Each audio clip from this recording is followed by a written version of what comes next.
सब के सब देवता भगवान नारायण के सन्मुख गए और प्रार्थना की, प्रभु सारे देवता इस बात को लेकर के चिंतित हैं कि कलयुग में लोगों के द्वारा लगाया हुआ भोग, यज्ञ में समर्पित हव्य पदार्थ अनीति से कमाए हुए धन से लाएंगे और अपवित्र रूप से अगर उनका उपयोग हुआ, वही आहार हम सब देवताओं को प्राप्त होगा, तो प्रभु हमारे देवत्व का क्या होगा।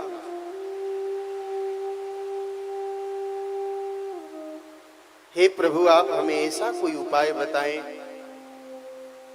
जिससे, हे नाथ, हम कली काल के इस दुष्प्रभाव से अपने आप को बचा सकें।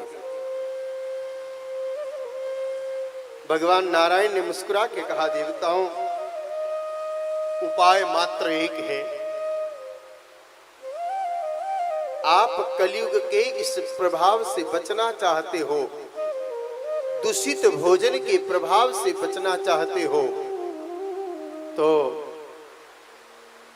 किसी पवित्र का संग कर लो, किसी पवित्र की शरण में आकर के बैठ जाओ।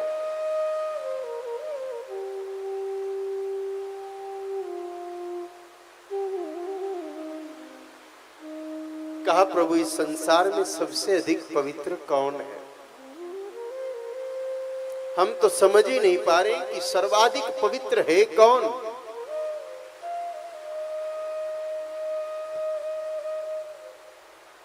भगवान नारायण ने कहा, इस जगत में, इस संसार में मुझसे, मेरे अवतारों से, सकल देवताओं से, सभी तीर्थों से अधिक पवित्र गौ माता है। पवित्रों में सबसे अधिक पवित्र केवल गौ माता है।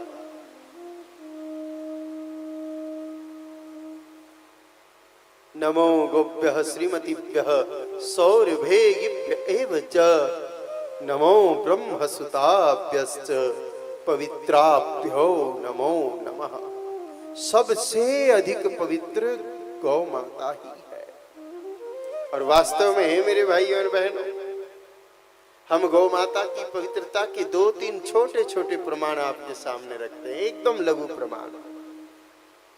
4 वेद, 6 शास्त्र, 18 पुराण, रामायण जी, महाभारत जी, स्मृतियां, श्रुतियां, उपनिषद, ऐसे छोटे बड़े अनेकों अनेक ग्रंथ हमारे सनातन धर्म में हैं। आप किसी भी धर्म ग्रंथ को पढ़ करके देखिए, अध्ययन करके देखिए, किसी भी धर्म ग्रंथ में देवी देवताओं के अथवा अवतारों के मलमूत्र की महिमा का उल्लेख नहीं है।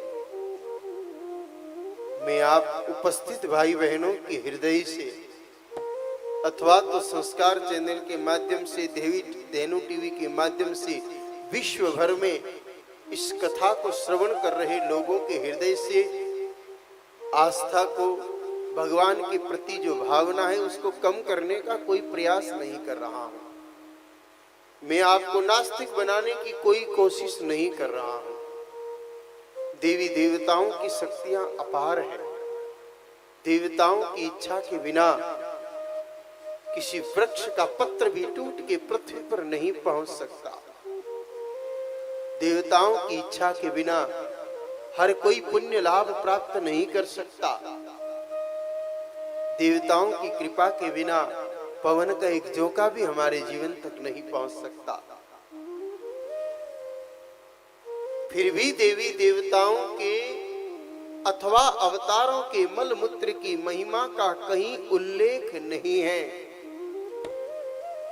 लेकिन गौ माता के गोबर, गौ माता के छाण, गौमय की और गौमूत्र की महिमा का वर्णन चारों वेदों ने गाया है। 18 पुराणों ने समवेत स्वर में सुनाया है। विचार करिए मेरे भाइयों और बहनों, जिन गाय माता की गोबर और मूत्र की महिमा वेद भी गाए और पुराण भी सुनाए, ऐसे गोबर और मूत्र की पवित्र दाता भगवती गौ माता स्वयं कितनी पवित्र होगी। गोबर के लिए तो लिखा है कि गौमय वसते लक्ष्मी। गौमूत्र के लिए लिखा है अपाने सर्व तीर्थानी, कि जितने भी तीर्थ हैं मेरे भाई बहनों वो गौमूत्र में है, गोबर में है। प्रसवे जानवी नदी, स्वयं भगवती गंगा मां